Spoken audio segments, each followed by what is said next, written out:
Cinema നിരൂപകനും അവതാരകനുമായ ഫരജാദ് Rangan 2020 താൻ കാണാൻ ആഗ്രഹിക്കുന്ന സിനിമകളുടെ പട്ടിക പുറത്തുവിട്ടിരിക്കുകയാണ്. IMDbയിലാണ് ഈ പട്ടിക വന്നിരിക്കുന്നത്. 10 സിനിമകളുടെ പേരുകളാണ് ഫരജാദ് രംഗൻ പുറത്തുവിട്ടത്. സാധാരണ നിരൂപകൻ തങ്ങളുടെ വെയിറ്റിംഗ് ലിസ്റ്റ് പുറത്തുവിടുമ്പോൾ ആരാധകർ എല്ലാവരും കൗതുകത്തോടാണ് അതിലേക്ക് നോക്കാറുള്ളത്.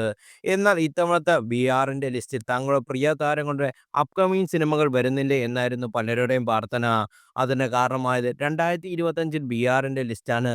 ആ ലിസ്റ്റിൽ പറഞ്ഞ 6 സിനിമകളും ബോക്സ് ഓഫീസിൽ വമ്പൻ പരാജയമാണ് ഏറ്റുവാങ്ങിയത്. Thug life, Deva, Dominic and the ladies boys, Sikandar, Coolie, Parasakthi എന്നിവയായിരുന്നു ആ ചിത്രങ്ങൾ. ബോക്സ് ഓഫീസ് പരാജയം മാത്രമല്ല, പല ചിത്രങ്ങളുടെ മേക്കിംഗ് ഏറെ വിമർശനം ഏറ്റുവാങ്ങിയിരുന്നു.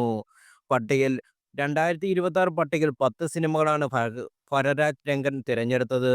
സഞ്ജയ് ലീലി ബിൻസാലിയുടെ ലവ് ആൻഡ് വാർ, മോഹൻലാലും മമ്മൂട്ടി ഒന്നിച്ചെത്തുന്ന ബാട്രേറ്റ്, നിതീഷ് തിവാരി ഒരുക്കുന്ന രാമായണ പാർട്ട് 1, ധനുഷ് നായകനാകുന്ന കാര, യശ് ഗീതു മോഹൻദാസ് കൂട്ടുകെട്ടിന ടോക്സിക്, സിംബു നായകൻ വെട്രിമാരൻ ഒരുക്കുന്ന അരസൻ, സംതിരി വാങ്ങിയുടെ പ്രവാസ് കോംബോയുടെ സ്പിരിറ്റ്, ദൃശ്യം 3, ദുരന്തൻ 2 എന്നിവയാണ് പട്ടികയിലുള്ള സിനിമകൾ. ഏറെ ഹൈപ്പുള്ള ചിത്രങ്ങളാണെന്നല്ല ഇവയെല്ലാം. അഭിനേതാക്കൾ, സംവിധായകർ, അണിയറ പ്രവർത്തകർ, ഫ്രാഞ്ചൈസിലെ മുൻഭാഗങ്ങളുടെ വിജയം എന്നിങ്ങനെ പല കാരണങ്ങൾ കൊണ്ട് ഈ സിനിമകൾക്ക് ഹൈപ്പുണ്ടാകുന്നത്.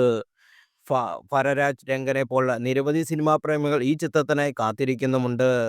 2025 ഫരദർ രംഗന്റെ ലിസ്റ്റുമായി താരതമ്യം ചെയ്തുകൊണ്ട് പുതിയ ലിസ്റ്റിലെ സിനിമകൾക്ക് വിധി എന്താകും എന്ന ആശങ്കയിൽ ട്രോളുമായി വരാൻ സാധ്യതയുണ്ട്.